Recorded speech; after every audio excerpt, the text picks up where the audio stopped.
ஆதி என்னும் பராபரையே அன்பான மனோன்மணியே ஜோதி எனும் பஞ்சகத்தாலே சொற்பெரிய கரிமகனே தீது நீக்கும் கந்தவளே திருத்துகின்ற குருநாதர்களே 18 சித்தர்களே பண்பான பரமசிவமே ஓதியே ஜோதிடங்கள் உரைப்பதற்கு நாரவிந்து வடிவாக நல்ல துணை ஆவீரே.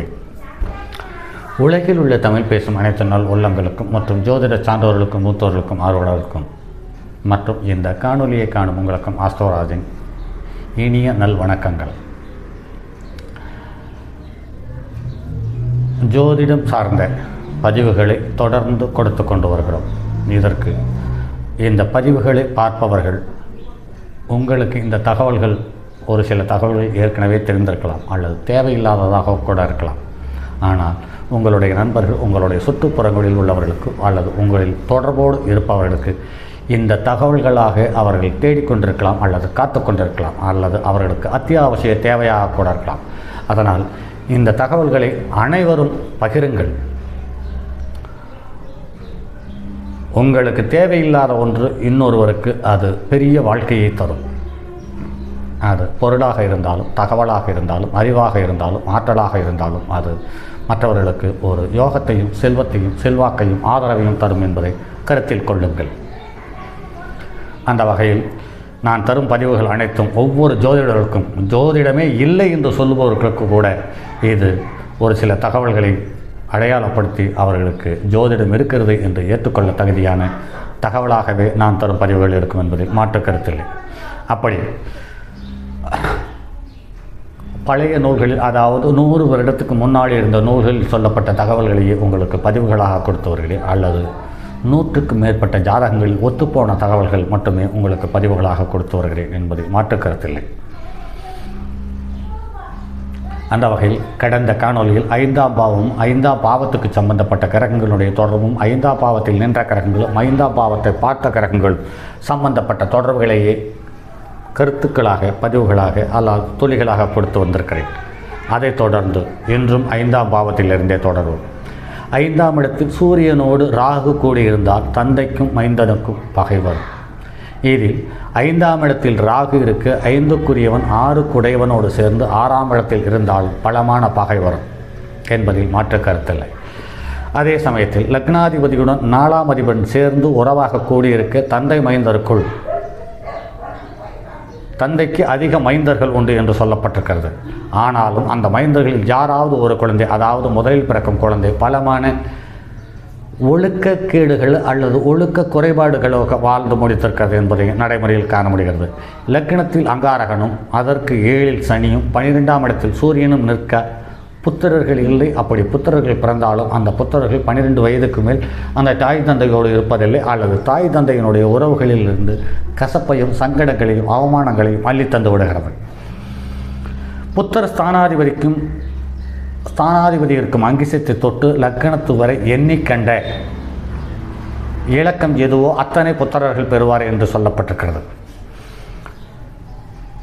அழியோகம் என்பது சந்திரனுக்கு 7இல் சூரியனும் சனிக்கு 7இல் புதனும் சூரியன் இரட்டை ராசியில் இருக்க செவ்வாய் பார்க்கவும் இவை 3ம் அழியோகம் என்று சொல்லப்பட்டிருக்கிறது. அதையும் தாண்டி சனி புதன் கேது இவர்கள் ஒருவருக்கொருவர் சார பரிவர்த்தனை பெற்றிருந்தாலும் இந்த 3 கிரகங்களும் 12 வீட்டில் வெவ்வேறு வீட்டில் இருந்தாலும் ஒரே பாகையில் இருந்தாலும் இந்த 3 கிரகங்களும் ஒரே நட்சத்திரத்தினுடைய பாதையில் இருந்தாலும் இந்த 3 கிரகங்களும் ஒன்றாய் சேர்ந்து இருக்கும் பட்சத்திலும் அழியோகத்தை தந்துவிடுகிறது என்பது நடைமுறையில் நிறைய ஜாதகத்தில் பார்க்க முடிகிறது. லக்னம் ஒற்றை ராசி ஆகியில் அதில் சந்திரன் இருந்தாலும் ஒற்றை இரட்டை ராசிகளில் சந்திரன் செவ்வாய் இருந்து புதன் பார்த்தாலும் சந்திரன் வீடு சனி வீடு அங்கீச லக்கணமாக வந்தபோது அந்த நேரத்தில் பிறந்த குழந்தையும் அழியா. அஷ்டமாதிபதி 5ஆம் இடத்தில் இருக்க 5ஆம் இடத்ததிபதி 8ஆம் இடத்தில் இருக்க சுபர் பார்வை இல்லாதிருக்க புத்திரர் இல்லை என்று சொல்லப்பட்டிருக்கிறது. ஆனால் இது தவறு. புத்திரர் இருக்கிறது, ஆனால் இவர்களுக்கு உபயோகம் இல்லை என்பதுதான் நடைமுறையில் காண முடிகிறது. அல்லது புத்திரர்களால் இவர்கள் மரண வேதனையை சந்திக்கிறார்கள் என்று சொல்லப்படும் நடைமுறை அனுபவத்தில் காண முடிகிறது. இதில் நன்றாக உற்று கவனித்தால் ஒன்று புரியும். 5ஆம் இடத்துக்கு 4ஆம் இடம் என்பதை பார்க்கும் பொழுது லக்கணத்துக்கு 8ஆம் இடம், இந்த லக்கணமும் 5ஆம் இடத்துக்கு 4ஆம் இடம் என்று பார்க்கும் பொழுதும் இங்கு சரம் ஸ்திரம் உபயத்தை உற்று கவனித்து பலன் சொன்னால் அது 100% சரியாக இருக்கும்.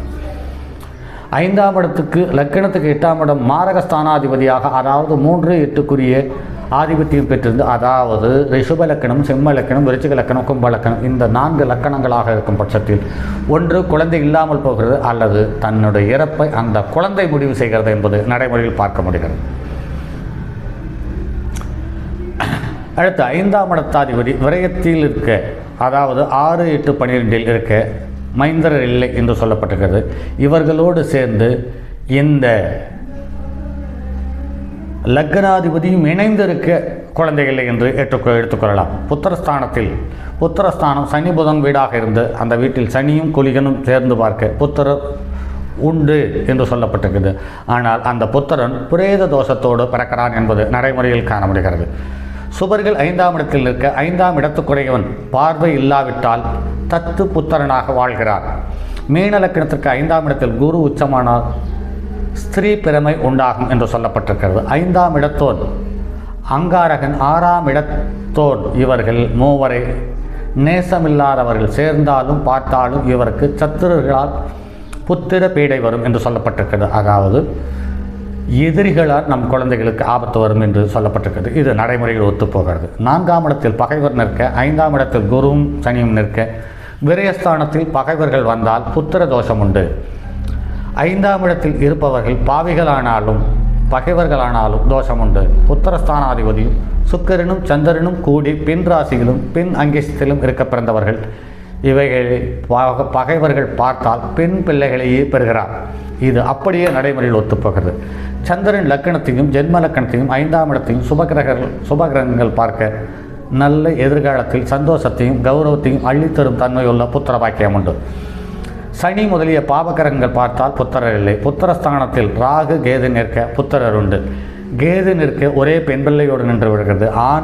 ராகு இருக்க ஒரே ஆண் குழந்தையோடு நின்று விடுகிறது. இது நடைமுறையில் நிறைய ஜாதகங்களை பார்த்திருக்கிறோம். லக்னாதிபதி 5ஆம் இடத்தில் நிற்க 5 கோடி அவன் வலிமை பெற வாலிபத்தால் புத்திரர் உற்பத்தியாகும். அதாவது தன்னுடைய குழந்தைக்கு திருமணம் செய்யும் காலத்தில் பார்க்கும் பொழுது தந்தையும் மகனும் அண்ணன் தம்பி போல் இருப்பதையும் நடைமுறையில் பார்த்திருக்கிறோம். ஜென்மாதிபதி 7இல் நிற்க 4ஆம் அதிபதியும் 7ஆம் அதிபதியும் ஒரு வீட்டில் நிற்க பாம்புகளோடு 2ஆம் அதிபதியும் லக்கணத்தில் நிற்க புத்திர தீர்க்கம் உண்டு என்று சொல்லப்பட்டிருக்கிறார்கள். ஆனால் அந்த புத்திரர்கள் தவறான பழக்க வழக்கங்களை உடையவர்களாகவும் இருக்கிறார்கள் அல்லது ஒன்றுக்கு மேற்பட்ட திருமணம் செய்யக்கூடிய தன்மையுள்ளவர்களாகவும் இருக்கிறார்கள் என்பது நடைமுறையில் காண முடிகிறது. 2ஆம் இடத்தோன் 5இல் நிற்க மக உண்டாம். 5ஆம் இடத்ததிபதியின் ஸ்புடத்தையும் சூரியன் என்ற ஸ்புடத்தையும் கூட்டி அந்த ராசியில் குரு வரும் காலத்தில் புத்திரர் உற்பத்தியாகும். இது அப்படியே 100% இந்த தகவல் ஒத்துப்போகிறது. சூரியன் என்ற வீட்டிற்கு 5, 7, 9 வியத்தில் சந்திரன் நட்பு ஆட்சி உச்சமாய் இருக்க குருவும் சந்திரனை பார்க்க தந்தைக்கு மேலான யோகமில்ல குழந்தை பிறப்பான். இதுவும் ஒத்துப்போகிறது. 5ஆம் அதிபதி லாபாதிபதி இவர்கள் சேர்ந்து மித்ருவாய் இருக்க சேதப்படாத புத்திரர் அநேகர் உண்டு என்று சொல்லப்பட்டிருக்கிறது. ஆனால் காலப்போக்கில் இந்த புத்திரர்கள் அந்திம காலத்தில், அதாவது அந்த ஜாதகனுடைய அந்திம காலத்தில் அந்த குழந்தைகள் இவரோடு இருப்பதில்லை என்பது சற்று கசக்கும் உண்மை.